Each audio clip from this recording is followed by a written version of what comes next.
He had driven past this place 100 times and never once thought he would need to walk through its gates. Theodore Harris sat in the back seat of a black town car as it rolled quietly down the palm-lined driveway of the Palmwood Elite Country Club in Palm Beach, Florida. The setting sun threw long stripes of gold across the manicured lawn, and the ocean behind the main building shimmered in shades of rose and copper. It was the kind of evening that made people feel like the world was working exactly as it should. Theo, as everyone who knew him called him, was 61 years old. He had a clean-shaven head, a calm face mapped with lines earned over decades, and the kind of posture that never fully left a man who had once commanded hundreds of soldiers. He was wearing a navy blazer over a pale gray shirt, no tie, pressed slacks, and shoes that were polished but not flashy. He looked like a man who had nothing to prove to anyone, because he did not. In his inside jacket pocket was a single folded envelope. Inside that envelope was an embossed invitation on heavy cream stock to the 3rd Annual Veterans Legacy Gala hosted by the Palmwood Elite Country Club in partnership with the Southern Florida Veterans Scholarship Foundation. The event would raise funds to provide college education to the children and grandchildren of United States military veterans. It was one of the most attended charity events in Palm Beach County, and it drew corporate executives, political figures, and philanthropists from across the state. Theo had been invited as a guest of honor. He had also, quietly and without fanfare, donated more money to the scholarship fund attached to that evening's event than any other single contributor in the organization's history. The amount was significant enough that it had allowed the foundation to triple its annual scholarship grants. He had asked through his attorney that his name not be placed on any banner or program insert. He simply wanted the funds to reach the families who needed them. The car stopped at the entrance. Theo thanked his driver, stepped out, and walked toward the entrance pavilion. The air was warm and carried the faint smell of sea salt and gardenias from the flower arrangements framing the double doors. The sound of soft orchestral music drifted out from somewhere inside. A small cluster of guests in evening wear were already moving through the entrance, laughing lightly, greeting one another. Theo waited in line behind 2 couples. When he reached the reception desk, a young woman with a tightly arranged updo looked up at him from behind a clipboard. She had a small name tag that read, Emily. "Good evening," Theo said, and he offered his envelope. Emily reached for it with a polite smile, opened it carefully, and began to scan her clipboard. Before she could find his name, another voice cut through the space. "Excuse me, sir?" Theo looked to his left. A man in a dark suit was walking toward him with the clipped stride of someone accustomed to moving through rooms and expecting them to rearrange around him. He was broad-shouldered, about 47, with silver-streaked hair styled in a way that communicated deliberate effort. His name tag identified him as Gregory Simmons, Director of Club Operations. Gregory positioned himself between Theo and the reception desk. "Can I help you this evening?" His tone was not threatening. It was the kind of voice trained to be pleasant while communicating something much less pleasant underneath it. "I am here for the gala," Theo said. "I have an invitation." Gregory glanced at the envelope in Emily's hand without taking it. He looked at Theo again. "I see. And who invited you?" "The foundation," Theo said. "My name is Theodore Harris." Gregory's expression shifted almost imperceptibly. It was the small tightening around the jaw that precedes a decision that has already been made. "Mr. Harris," he said carefully, "I am not showing that name anywhere on our primary list. Is it possible you are thinking of another event? We do host several gatherings throughout the season." Emily looked down at her clipboard again. Her finger moved along the page. "Actually," she began. Gregory placed a hand lightly on the edge of the desk. Not quite in front of her, but close enough to redirect the moment. "Sir," he said, speaking again to Theo, "I would hate for there to be any confusion.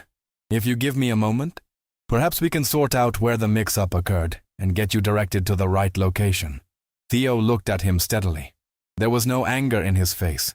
No surprise either, which in some ways was its own kind of statement. "I appreciate that," Theo said, "but there is no mix-up. I am listed as a guest of honor tonight. If you would like to verify that, you're welcome to check with the Foundation's organizing committee or with any member of the board of directors." Gregory offered a brief, diplomatic smile. "Of course," he said, "if you would not mind waiting just over here." He gestured toward a spot slightly to the side of the entrance, away from the line of arriving guests, but in clear view of the driveway and the parking area. It was unmistakably the outside of the building. Theo walked to where Gregory indicated and stood there quietly. He did not pull out his phone. He did not look around with agitation or scan for someone to complain to. He simply stood with his hands clasped loosely at his waist, watching the evening deepen over the water, while the rest of the arriving guests moved around him and through the doors he was being held away from. Inside, Emily stared at the list in her hand. She could see the name clearly now. Theodore J. Harris, Guest of Honor, VIP designation, right there, in bold, near the very top of the page. She set the clipboard down and looked toward Gregory, who had retreated briefly into the entrance hall to speak to a member of his staff. She thought about saying something. She thought about walking outside to tell Mr. Harris directly. She stood at the edge of that decision for a long moment. That decision would come back to her before the night was over. Outside, Theo stood in the warm Florida air and let the evening settle around him. The sky above the water was turning the deep blue of late dusk. Somewhere in the gardens to his left, a fountain was running. He could hear the muted sounds of the event starting inside. Soft applause, a microphone being adjusted, the first notes of a welcome speech. He had waited in places much harder than this one. He had waited in foxholes in weather that tried to kill him. He had waited in hospital rooms while men he led were brought in on stretchers. He had waited in congressional hallways while committees decided the fates of programs he believed in. A driveway in Palm Beach on a spring evening was not the most difficult place Theodore Harris had ever been made to wait, but it was not, by any measure, the most dignified. He reached into his jacket, not for his phone, not for his invitation, but for nothing. He simply rested his hand against the inside of his chest for a moment, feeling the steady rhythm there, and breathed. On the road that curved up to the entrance, a line of dark vehicles had just turned through the main gate. The first car was a black SUV with tinted windows. Behind it came another, and then a third. They moved up the driveway in a deliberate convoy, unhurried, the tires making almost no sound on the smooth pavement. The valets near the motor entrance straightened up instinctively when they saw the procession. Theo noticed the cars before anyone else seemed to. He watched them from where he stood near the edge of the entrance walkway, still waiting, still patient. He recognized the arrangement.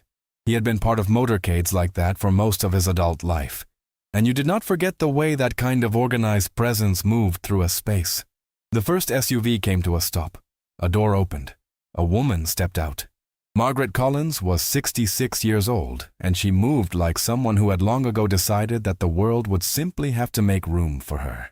She was wearing a deep burgundy dress and small pearl earrings, and her silver hair was cut in a clean bob that suited her face with no-nonsense precision.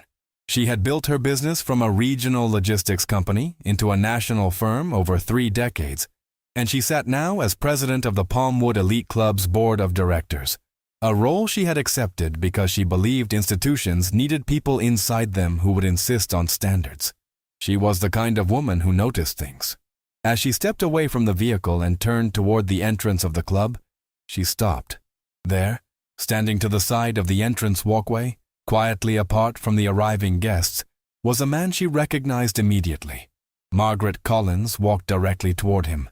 "Theodore," she said, and her voice carried warmth and something else underneath it, something that sharpened as she got closer. She extended both hands and clasped his one hand in hers. "Why on earth are you standing out here?" There was a brief moment where the wind off the water moved through the gardens, and somewhere behind them a car door opened and footsteps followed. But Theo did not look away from her. "There was a question about my invitation," he said simply. "They are working on it?" Margaret looked at the entrance. Then she looked back at Theo. The sharpening in her voice clarified into something precise and very controlled. "Stay right here," she said. She did not raise her voice. She turned and walked toward the entrance with the kind of purpose that does not need to be performed to be felt by everyone who sees it. Behind her, the other vehicles had continued to unload. The members of the board of directors were stepping out in ones and twos. James Whitfield, the vice president of operations, who had spent 20 years as a federal judge before retiring to the private sector. Diane Tran, the youngest board member, who ran one of the largest agricultural investment firms in the Southeast. Robert Calloway, who had been a decorated Marine colonel before becoming a real estate developer. And 3 others, men and women, who between them represented a combined portfolio of businesses, nonprofit organizations, and civic institutions that shaped much of southern Florida. As they gathered near the entrance, several of them looked toward where Theo was standing. It took only a moment for recognition to register on each face. Robert Calloway reached Theo first. He extended his hand with the directness of one veteran meeting another. "Theo, good to see you, brother." "And you, Robert," Theo said. James Whitfield came next, followed by Diane Tran, who had met Theo years earlier at a scholarship ceremony and had not forgotten the way he had sat in the back row and started clapping first when a young woman from Hialeah accepted her award. One by one, the board members greeted Theo Harris with genuine warmth. Handshakes, a few embraces, quiet words exchanged between people who knew each other through years of shared work and mutual respect. Standing in the entrance, Gregory Simmons witnessed all of this. He had come back to the reception area to inform his staff that the matter of Mr. Harris was still being reviewed, and he had turned just in time to see the entire board of directors of the Palmwood Elite Country Club gather around the man he had redirected to a waiting position outside the building. The blood left his face slowly, the way water drains from a shallow pool. Emily, standing behind the reception desk, did not look at him. She was looking outside. Margaret Collins returned to where Theo stood. She placed one hand lightly on his arm. "Theodore, I am sorry. That should not have happened, and I am going to make sure it does not happen again tonight or on any other night." Theo nodded once. "I appreciate that, Margaret," he said. "I do." She turned and directed her attention to the entrance in a way that communicated, without any additional words, that the evening was going to proceed differently than it had started. Gregory Simmons was already on his way toward them, his face reconstructed into something apologetic, something eager to explain and to soften. He had been in operations management long enough to understand the mechanics of damage control, and he moved with that instinct now. "Mr. Harris," he said when he reached Theo, "I want to sincerely apologize for the confusion this evening. There was clearly a failure in our verification process, and I take full responsibility for the oversight." Theo looked at him. "I appreciate you saying that," Theo said. "I hope the evening goes well from here." His voice held no edge. He was not making it easy for Gregory exactly, but he was not making it harder either. He was simply being what he was, which was a man who had navigated far greater injustices than this one, and had learned that the most powerful response was not to diminish yourself to meet someone else's low expectations. Gregory nodded, his jaw tight, and stepped back. Margaret placed a hand lightly at Theo's elbow. "Shall we go in?" she said. Theo adjusted his jacket. He reached into his pocket and drew out the cream-colored invitation. He placed it gently on the reception desk as he passed. Emily looked at it. Then she looked at him. "Thank you for your patience, Mr. Harris," she said. He stopped. He looked at her with a directness that was not unkind. "You tried to do the right thing," he said quietly. "That matters." Then he walked through the doors of the Palmwood Elite Country Club for the first time, with the president of its board at his side, and the sounds of the gala rising around him like the evening tide coming in. Inside, the main hall was breathtaking.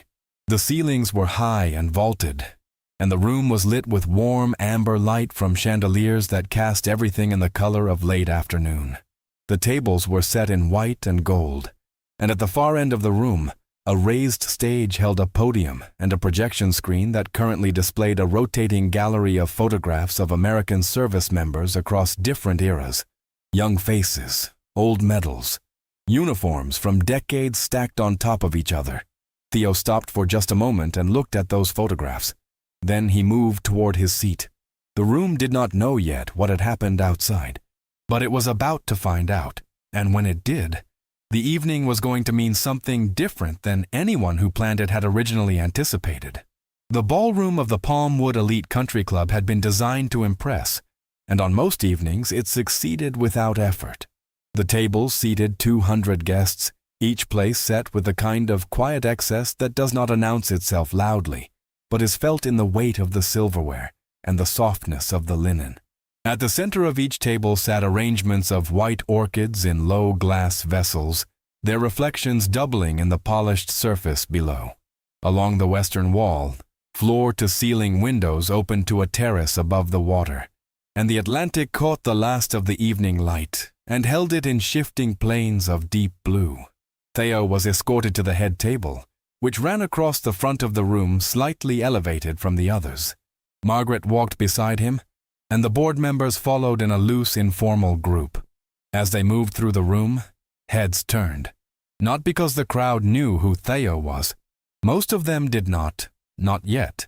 They turned because they understood, without being told, that when the president of the board and the full directorship arrive together and walk someone to the head table before the program has even formally begun, that person carries a significance that has not yet been explained. Conversations softened. People leaned toward one another. Theo sat down beside Margaret and accepted a glass of water from a passing server. He looked around the room with the measured attention of someone who spent a career learning to read environments quickly. He noticed the staging. The way the screen at the front of the room was framed by American flags on both sides. The arrangement of the tables and the way the sight lines from every seat drew the eye toward the podium. Whoever had planned this event understood how to direct a room. He also noticed Gregory Simmons, who had entered through a side door and was now standing near the back of the hall in conversation with a senior member of his staff. Gregory's body language was contained, professional on the surface, but Theo had spent 3 decades reading men under pressure, and he could see the tightness in the way Gregory held himself, the controlled stillness of someone managing a significant internal crisis while attempting to appear composed. The program opened at 7:30. A young woman from the Foundation's communications team stepped up to the microphone and welcomed the guest with practiced warmth, running through the evening's schedule and thanking the sponsors and partners who had made the event possible. When she mentioned the scholarship fund and the goal of expanding it significantly this year, there was sustained applause from the room. She did not mention Theo's name. His instructions had been clear on that point. After the opening remarks, a short video played on the projection screen. It featured 4 veterans from South Florida, men and women ranging in age from their late 30s to their early 80s, speaking directly to the camera about what military service had meant to them and what it had cost their families. One of the veterans, a woman named Rosa, who had served 2 tours as a logistics officer, spoke about working 2 jobs after her discharge to put her son through school because her benefits had run out before his tuition did. The room was quiet during that video in a way that rooms rarely are. It was not the polished silence of an audience performing attentiveness. It was the genuine stillness of people confronted with something true.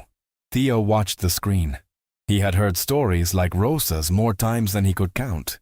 He had funded programs precisely because of those stories, because he believed that a country which asks its people to serve it has a corresponding obligation, one that does not end when the uniform comes off. Beside him, Margaret turned slightly and spoke in a low voice. "That video is part of what you made possible," she said. "The Foundation would not have been able to commission it without the expansion funding." Theo nodded once. "I did not do it for recognition," he said. "I did it because it needed doing." Margaret studied him for a moment. She had known Theo for 11 years, through a professional relationship that had started with a letter he had sent to a foundation she co-chaired, and had grown over time into something she would describe as respect of the deepest kind. She knew that he meant exactly what he said, and also that what had happened at the entrance tonight had been wrong in a way that the rest of the evening could not simply fold over and cover up. She had already made a decision about how she was going to address it. The dinner service began, and the room found its footing again in the familiar rhythms of a formal meal. Servers moved between tables with quiet efficiency. Conversations resumed, elevated by the mood the video had set. At the head table, Theo spoke easily with the board members around him. Robert Calloway was telling a story about a fishing trip gone sideways somewhere in the Gulf Coast, and James Whitfield was arguing with a kind of good-natured precision that his version of events differed significantly. Diane Tran was listening to both of them with one eyebrow raised in permanent skepticism. It was the kind of evening that could have been simply pleasant. An event among people who shared values and were doing something useful with their resources and their influence. The kind of evening that gets organized, unfolds, and then gets filed in memory under the general heading of good intentions well executed. But something else was still present in the room. Emily, who had been reassigned from the reception desk to assist with internal coordination during the dinner service, was moving through the back of the hall with a tablet and an earpiece. She paused once near a window and looked toward the head table, where Theo was laughing at something Robert had just said. She had replayed the moments at the entrance several times in her mind since coming inside. She had seen the invitation. She had tried to speak. She had been passed over. She did not blame herself for what Gregory had done, but she had not been able to stop it either, and that sat with her in an uncomfortable way she had not fully resolved. Across the room, Gregory Simmons had found his way to a chair at one of the back tables. He was not eating. He was watching. There is a particular kind of reckoning that arrives slowly and then all at once, the way a tide moves, and Gregory was somewhere in the middle of it. He had spent 17 years in club operations. He prided himself on efficiency and on maintaining the standards that organizations like Palmwood were built around. He genuinely believed, in some part of himself that he had not examined closely enough, that what he had done at the entrance tonight was a version of those standards, that it had been professional judgment, selective attention informed by pattern recognition. He was beginning to understand in real time, in the glow of a room full of people who were here because of the man he had left standing outside, what kind of pattern he had actually been following. At the head table, Margaret Collins set down her fork and touched the edge of the table lightly with her fingers. The way she did it was not dramatic, but Theo noticed. "You're going to say something tonight," he said. It was not a question. Margaret looked at him. "I am," she said, "if that is acceptable to you." Theo was quiet for a moment. "Say what needs to be said," he told her. "Not for me, for the room." Margaret nodded. "That was always what I intended," she said. The program was about to resume. The Foundation's executive director was making her way toward the podium. Outside, over the ocean, the sky had gone fully dark, and the lights from the terrace reflected off the water in long, shifting lines. The evening was about to become something that everyone in that room would remember. The executive director of the Southern Florida Veterans Scholarship Foundation was a woman named Patricia Nunguyen, and she carried herself the way people do when they have worked for something long enough to have learned every way it could fail and been grateful, each time, that it did not. She was 53, compact and precise, and when she stepped up to the podium, she gave the room exactly 3 seconds of silence before she began to speak. She talked about the numbers first, not because numbers were what mattered most, but because in rooms like this one, numbers were the language of seriousness, and she needed the room to understand that she was serious. She talked about the total number of scholarship recipients since the program began. She talked about the states they came from and the schools they attended and the fields they chose. She talked about the percentage who graduated and the percentage who remained in Florida and contributed to their communities. She let those numbers build, one on the next, and she let the room feel the weight of them accumulating. Then she paused. She talked about what this year was going to look like.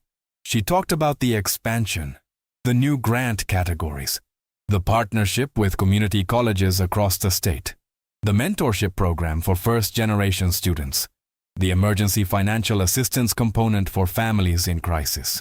And then she said very quietly that none of this would be possible without the commitment of a single donor, whose contribution this year had changed the Foundation's capacity in ways they were still fully absorbing. She did not say his name. His instructions had been followed. But she looked toward the head table for just a moment, and for the people in the room who understood the choreography of events like this one, that glance said everything. Applause moved through the room. Theo did not look up from his water glass. He traced the rim of it once with his fingertip and then set both hands flat on the table. Margaret was watching him. She had known, when she drove to the club tonight, that this was going to be a meaningful evening. She had not known, until she saw him standing outside that entrance with the patience of someone who had learned not to be surprised by smaller versions of injustice, that it was going to be meaningful in this particular way. She was next to speak. When Patricia stepped away from the podium and the polite noise of the room had settled, Margaret stood. She did not move immediately toward the microphone. She stood at the head table for just a moment, looking out at the room with the calm attention of someone deciding how to say a true thing. Then she walked to the podium. "Good evening," she said. She adjusted the microphone slightly and let the silence work for her. "This organization was founded on a principle," she began, "that the people who served this country in its armed forces should not have to choose between their children's futures and their own financial stability. That the obligation of service does not end when the uniform comes off. That a community which benefits from the protection and sacrifice of its military members has a duty to honor that sacrifice in concrete and lasting ways." She paused. "That principle is what every person in this room tonight is here to support. And I am proud of that. I am genuinely proud of the work this foundation does. And I am proud of the people who give their time and their resources to sustain it." She looked out at the tables. "But I want to be honest with you tonight about something. Because I think honesty is what this room, and what this organization, is owed." The room had gone quiet in the particular way that happens when someone in a position of authority signals that what comes next is not scripted. Earlier this evening, a guest arrived at this club. He had a valid invitation. He had every right to be here. He came quietly, without an entourage, without any of the markers that our society tends to use to immediately confer legitimacy on a person. He was held outside this building while other guests passed by him. Not because there was any actual question about his invitation, not because any procedure required it, but because of an assumption. She let that word sit in the air for a moment. An assumption that a person can read on another person before they have spoken a single word or offered a single credential. An assumption that all of us, in our honest moments, know is not about professionalism or protocol. It is about something far less defensible than that. No one in the room was making noise. "The guest I am describing," she said, "is seated at this table tonight. His name is Theodore Harris. He is a retired Brigadier General of the United States Army. He is the founder and chief executive of Harris National Infrastructure, one of the largest minority-owned construction and investment firms in the country. He has, over the course of the past 2 decades, contributed to veterans programs, scholarship funds, and community organizations across 11 states. And this year, he provided the single largest individual donation in this foundation's history." She let that land. "He did not ask us to say that. He specifically asked us not to." A sound moved through the room. Not quite applause yet. Something prior to that. The sound of a group of people recalibrating. "I am sharing it anyway," Margaret said, "because I believe that what happened outside tonight should not be covered over by the success of what happens inside tonight. And because I believe that the values we espouse at events like this one need to match the values reflected in how we treat every single person who walks through our door." She turned slightly, so that she was speaking to the room, but also to the head table. "Theo, on behalf of this organization and on behalf of this club, I am sorry, and I am grateful, more grateful than I can properly express." Theo looked at her from across the small distance between them. His face was still. His eyes were clear. He nodded once. It was a small gesture, but it carried the full weight of what it needed to carry. The applause that followed was not the polite, event-standard applause of an audience fulfilling a social expectation. It was the other kind. The kind that comes from a room that has been moved past its own expectations and found itself somewhere it did not quite anticipate being, somewhere honest and a little uncomfortable, and ultimately better for it. Gregory Simmons sat in his chair at the back of the room and did not applaud. Not because he disagreed. He did not disagree. He sat with his hands flat on his thighs, and he listened to the sound of 200 people doing the thing he had failed to do. which was extend an uncomplicated measure of respect to a man who deserved it before they knew why. Emily, standing near the back wall with her tablet held against her chest, was crying quietly. She was not certain why exactly, or which part of the evening had finally done it. She suspected it was the part where Margaret said he specifically asked us not to. That was the detail that found her. The rest of the dinner unfolded with the particular quality of an evening that has already arrived at its most important moment and is now navigating the space afterward. Conversations at tables were different. Not louder, not more formal, but different in the particular way that happens when a room full of people has been given something real to process and is processing it together without directly discussing it. Dessert was served. A string quartet that had been playing quietly during the meal transitioned into something more present, and some of the guests moved toward the open terrace, where the ocean air had turned cooler and the stars over the water were sharp and plentiful. Theo remained at the head table through most of the meal. Board members moved in and out of the seat beside him. Robert Calloway stayed longest and talked mostly about things unrelated to the evening. A new conservation project he was supporting. A book he had been meaning to read for 2 years. The performance of the Florida Marlins, which he described with the particular kind of passionate disappointment that only real fans sustain.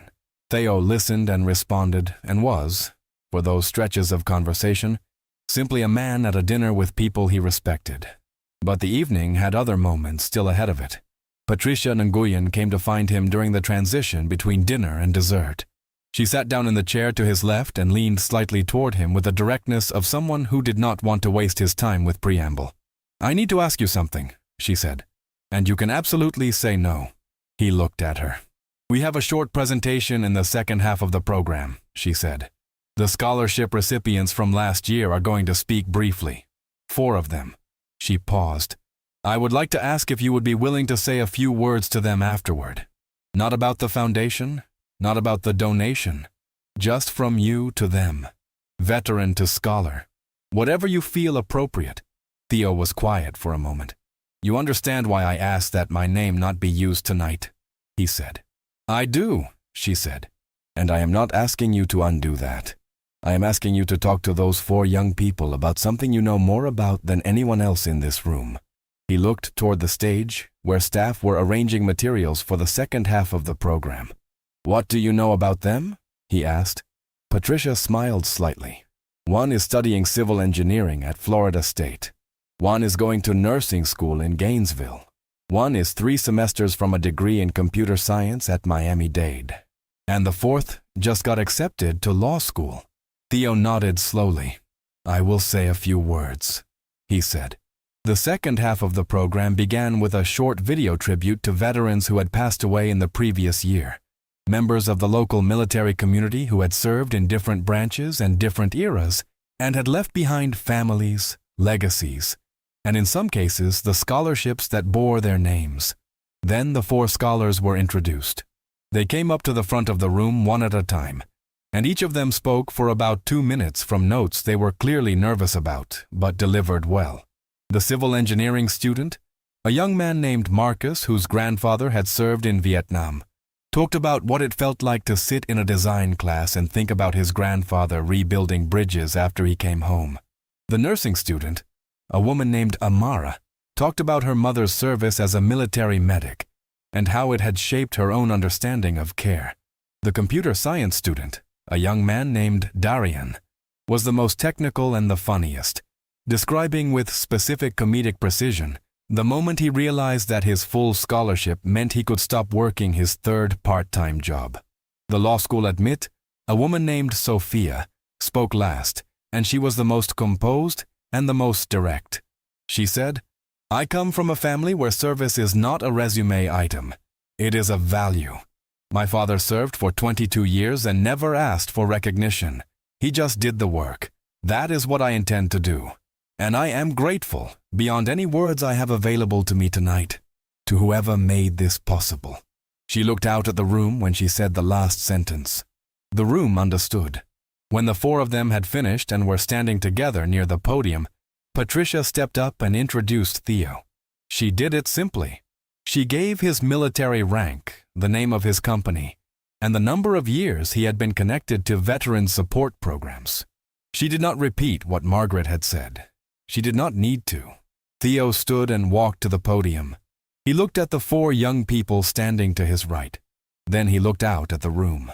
"When I was 22 years old," he said, "I got on a plane in Atlanta with a duffel bag and a uniform I had earned 6 weeks earlier, and I had no earthly idea what came next. I knew how to follow orders. I knew how to be tired. I knew how to keep moving. That was about the sum of it." He paused. "Nobody gave me a scholarship. My parents did not have the resources to put me through school after my service, and the benefits I was entitled to had gaps in them that I did not discover until I was already standing in them. I found my way through because of people who extended a hand, sometimes without knowing they were doing it. A professor who let me sit in on a course I could not afford. A mentor who told me the truth about the business world when the truth was not what I wanted to hear. A contractor who gave me a small job and then a larger one, and then looked me in the eye and said, 'You know how to lead people. You might as well learn how to lead a company.'" He turned to look at Marcus, Amara, Darian, and Sophia. "What you 4 are doing is not a small thing. Getting an education while carrying the weight of everything a military family carries. I know something about what that costs. I know what it asks of you and of the people around you. And I want you to understand that the people in this room tonight are not here because they feel sorry for you. They are here because they believe in what you are capable of." He let that settle. "Do not carry this as debt," he said. "Carry it as testimony to what is possible when people decide to invest in each other, instead of in the idea that the world is already arranged correctly." He stepped back from the microphone. The applause was immediate and full, and it held for a long time. Sophia, the law school admit, was not crying. She was standing with her hands clasped in front of her and her chin up, which was, Theo thought as he returned to his seat, exactly the right response. After the formal program ended, the evening moved into the kind of open time that charity events reserve for the social work of connection. Conversations that begin over coffee and extend past the point when the coffee is finished. The quiet maneuvering of people who want to speak with someone specific before the room disperses. Theo was moving toward the terrace when Gregory Simmons appeared beside him. He had clearly waited for this moment. Waited until the crowd around Theo had thinned enough for it to be possible without an audience, without the additional exposure of being observed in the act of contrition by the same people who had witnessed the original failure. "Mr. Harris," Gregory said. Theo stopped and turned. Gregory was carrying himself differently than he had at the entrance. The architecture of authority he wore in his professional role had not exactly collapsed, but it had rearranged itself into something less certain. He was a man who had built his self-image around competence and precision, and he was standing now inside the evidence that both had failed him in a way that mattered. "I owe you a real apology," Gregory said. "Not the one I gave you earlier, which was professional language and not much else. A real one." Theo waited. "What I did tonight was not a procedural failure." Gregory said it evenly, as though he had rehearsed it, and then decided the rehearsal did not help. "It was a judgment I made based on something that had nothing to do with your documentation or your standing as a guest. I saw what I expected to see, and I acted on it. And I was wrong. Not just operationally. I was wrong in a way that I think I have been wrong before, without ever being made to look at it directly." He met Theo's eyes. "I am sorry." Theo studied him for a moment. He had spent a career reading men in difficult situations. He had learned the difference between the kind of apology that is designed to close a matter and the kind that comes from somewhere real, even if that real place is uncomfortable and imperfect, and still in the process of becoming what it needs to be. He believed Gregory was in the second category, and he credited him for it. "I accept your apology," Theo said. "And I mean that." Gregory exhaled slowly. "I want to ask you something," Theo said. "And I am not asking to continue this conversation past where it needs to go tonight. But I want to ask." Gregory nodded. "What did you see when you looked at me?" The question was simple, and it was not. Gregory understood what it was asking, and he did not look away from it. "I saw a man who did not match my assumptions about who belonged in this space," Gregory said. and I treated that like a problem to be managed rather than an assumption to be questioned. Theo nodded. That is an honest answer, he said. And it is the kind of honesty that makes things better, if you choose to do something with it. He extended his hand. Gregory shook it. They did not say anything else to each other that night, but something had shifted between them, and it was the kind of shift that, while it could not undo what had happened, could at least be carried forward into what came next. Theo stepped out onto the terrace. The ocean was completely dark now, and the sound of it came in steady, even intervals, the way the ocean sounds on a calm night in South Florida, when the weather has no particular business to conduct and is simply being present. The terrace lights were warm and cast the wooden decking in shades that made everything look a little like memory.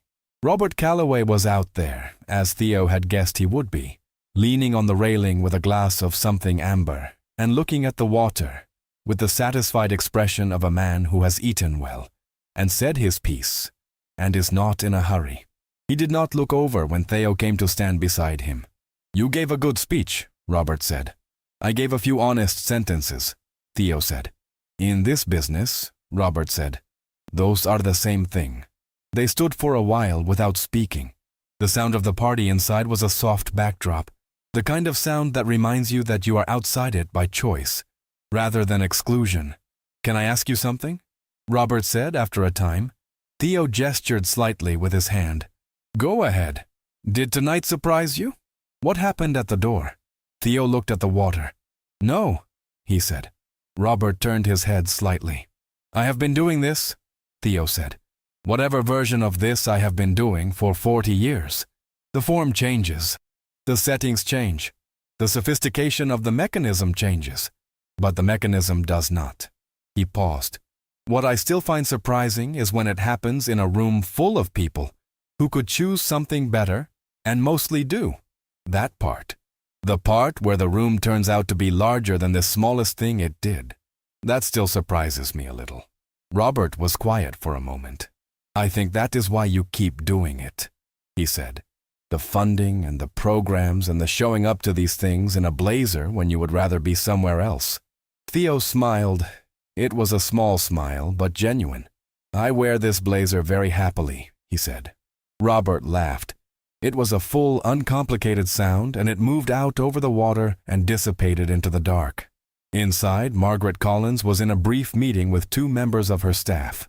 The meeting was calm and administrative on its surface, and was directly concerned with what had happened tonight and what needed to happen in response to it. She was making notes in her small, leather-bound notebook in the way she always made notes, in precise, complete sentences, because she believed that the discipline of full sentences forced a clarity that bullet points let you avoid. She wrote, Mandatory reception and credentialing protocol review. External facilitator. Timeline, 30 days. She wrote, Gregory Simmons status pending formal HR review. Interim coverage plan required. She wrote, Emily Foster. Formal recognition, raise. She underlined that last line. Then she closed the notebook and rejoined the party. 3 days after the gala, Margaret Collins called Theo. She reached him at his office in Fort Lauderdale, a clean and well-organized space on the 14th floor of a building he owned, with views of the city on one side and a library of military history and economic theory on the other. He was reviewing infrastructure proposals when his assistant put the call through. Theodore, Margaret said, I wanted to give you a direct report on what has happened since Friday evening. He swiveled his chair slightly toward the window. I am listening, he said. She told him that a formal review of the incident at the front entrance had been completed by the club's administrative team in consultation with an outside HR firm. The review had concluded that Gregory Simmons had acted on personal judgment that was inconsistent with the club's stated policies and with the basic standards of guest reception. He had been given the option to participate in a mandated retraining and reassessment program, with a reduction in responsibilities during the review period. He had accepted. She told him that Emily Foster had been formally recognized for her attempt to intervene correctly during the incident. She had received a written commendation and a compensation adjustment, and Margaret had spoken with her personally. She told him that the club's board of directors had voted unanimously to implement a new set of reception protocols developed in partnership with an equity and inclusion consulting firm based in Miami. The protocols would apply to all guest-facing staff and would be incorporated into the training program for every new hire going forward. Theo listened to all of this without interrupting. When Margaret finished, he said, "Thank you, Margaret, for doing this properly." She was quiet for a moment on the other end of the line. "I want to ask you something," she said, "and you are completely free to say no." "Ask," he said. "The board would like to formally invite you to serve as an honorary trustee of the foundation. Your role would be advisory. No administrative burden. But we want your perspective in the room when we make decisions, not just your generosity in the fund." Theo was quiet for a long moment. He looked at the city through his window. The morning light was strong, and Fort Lauderdale was doing what it always did at this hour, moving with deliberate, purposeful energy, the kind of city that has no patience for stillness in the morning. "I accept," he said. Margaret exhaled. "Good," she said. "And Theodore. The foundation is planning to name the new emergency assistance component of the scholarship program after someone. The board wants to name it after a veteran who exemplifies the principles of the fund. We have a candidate in mind." He could hear the direction she was heading. "Margaret," he said. "I know what you said about recognition," she told him. "I know." He was quiet. "This is not for you," she said.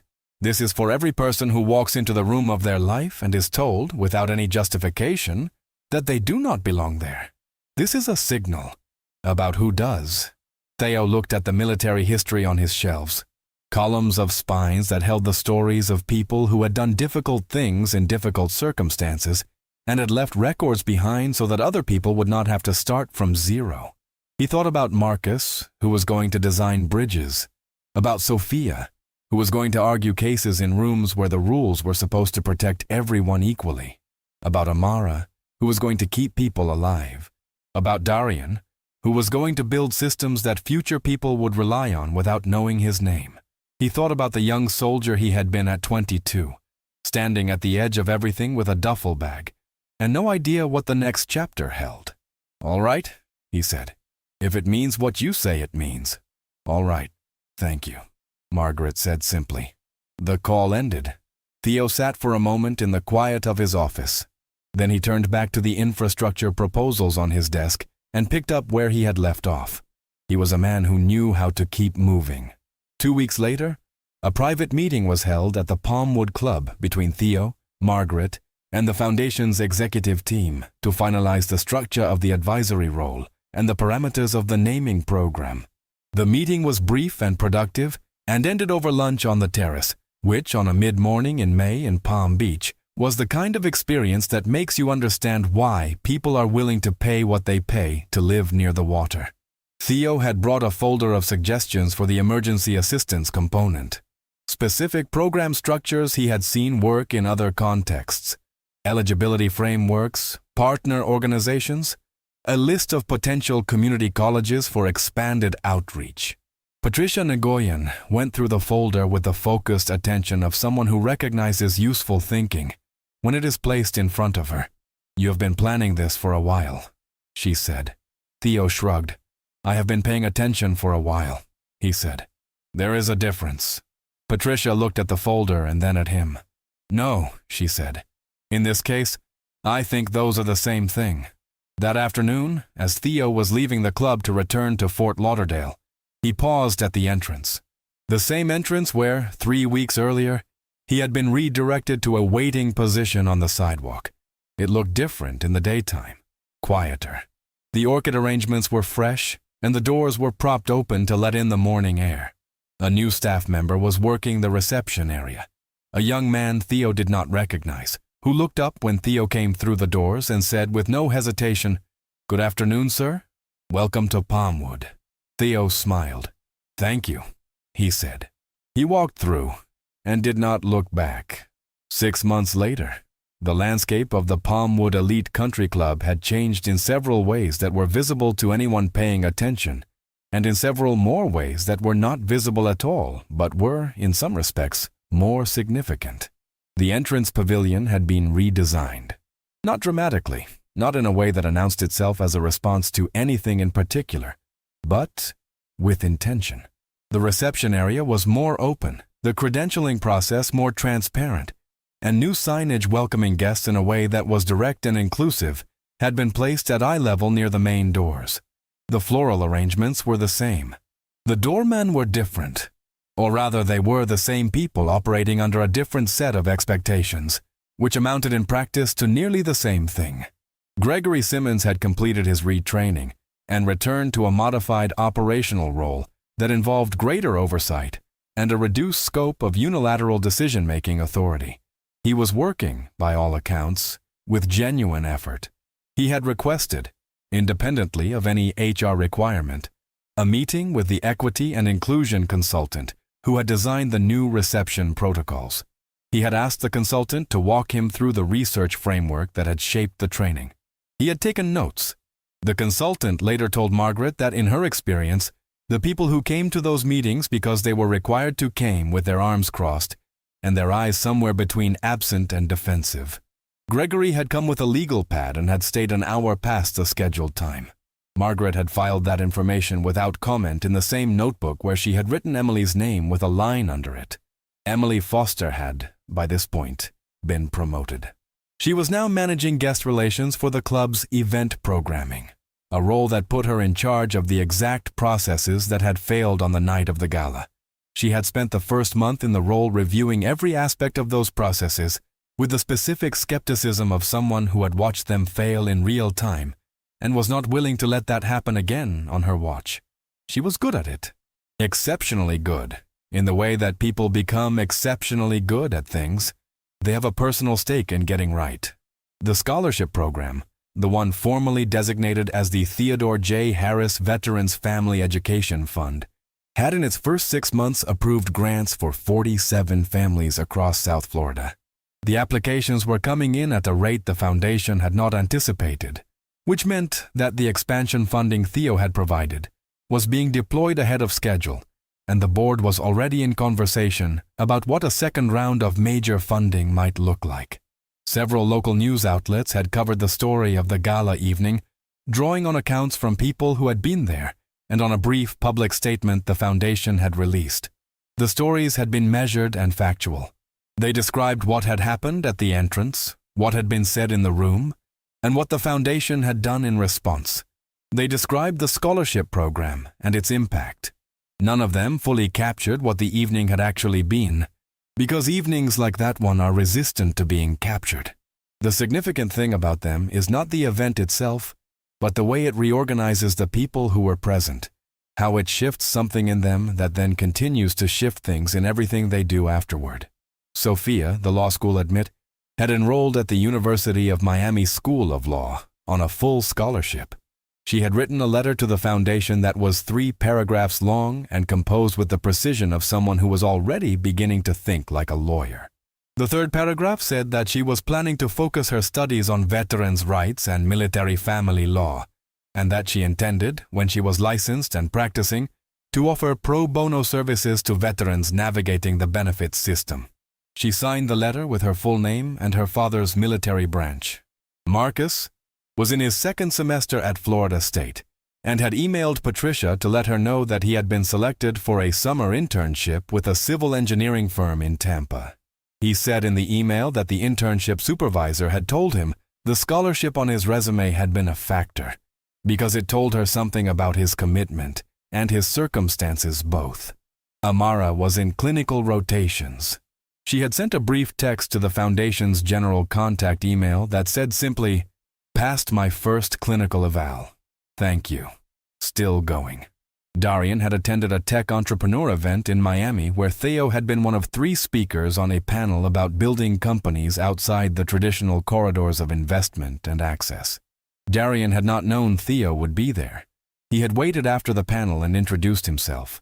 Theo had remembered him immediately. They had talked for about 20 minutes, mostly about the specific technical architecture Darian was working on, and the particular kind of funding structure that tended to work best for early-stage tech companies, started by people without inherited capital. Theo had given him the name and direct contact for a venture partner he knew in Atlanta. Darian had sent a follow-up email that night and had a meeting scheduled for the following month. This was how Theo worked, not through gestures or announcements, through the specific and consistent application of attention and resources to the people and problems in front of him. He had understood, somewhere in the middle years of his career, that the most durable form of leadership is not the kind that builds monuments to itself. It is the kind that builds capacity in other people and then gets out of the way. He still drove past the Palmwood Club occasionally on his way from Palm Beach to Fort Lauderdale. He did not make a point of it. The road went that direction, and so he went that direction, and the club was there as it had always been, elegant and certain of its own significance, but different now in the small ways that matter more than the large ones. He thought sometimes about the evening at the entrance, not with anger and not with pride.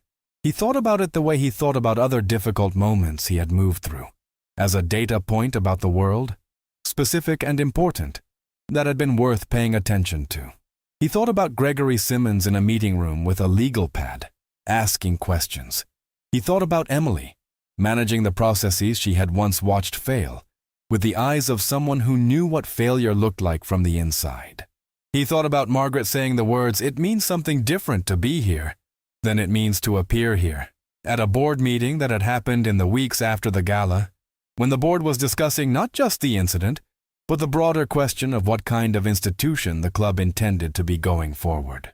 It had been a short statement. It had been the most important thing said in that room in years. He thought about Sophia's letter, about the way she had said, "My father served for 22 years and never asked for recognition. He just did the work." He thought about what it meant to do the work without asking for recognition, and he thought about the fact that the work had this habit of being recognized anyway, often in the moments you least expected it and most needed the room to understand. On a Tuesday morning in November, 6 months and 12 days after the gala, Theo Harris received a letter in the mail at his Fort Lauderdale office.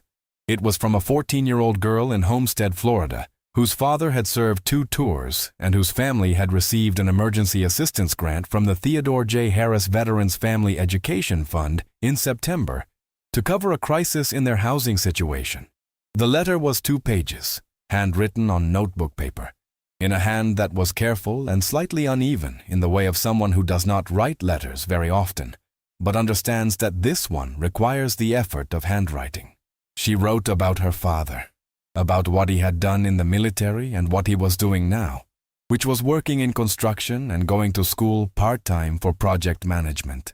She wrote about her mother, who was a licensed practical nurse and who had been carrying the family largely on her own salary for a period while her father was in a difficult transition.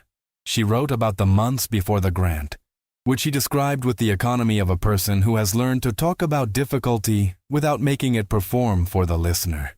She wrote, "I do not know who you are, but my mom said that someone believed we deserved help before they knew anything about us. She said that is rare. She said I should know that it exists." In the last paragraph she wrote, "I want to go to college. I have not told my parents yet because I do not want to add to their worries. But I think I will be good at it. I think I will be good at something big. I do not know what yet, but I think so." Theo read the letter twice. He set it on his desk and looked at it for a long moment. Then he picked up the phone and called Patricia Nguyen. "I need to flag a family in Homestead," he said, "for follow-up on the scholarship track. When the daughter is ready." Patricia said she would make a note. He thanked her and ended the call. Then he looked out the window at Fort Lauderdale doing its busy morning work, and he felt, not for the first time and not for the last time, that the most important things a person can leave behind are not the things that bear their name. They are the people who will carry something forward that they once could not see a way toward. That was the work. That had always been the work. And Theodore Harris had every intention of continuing it.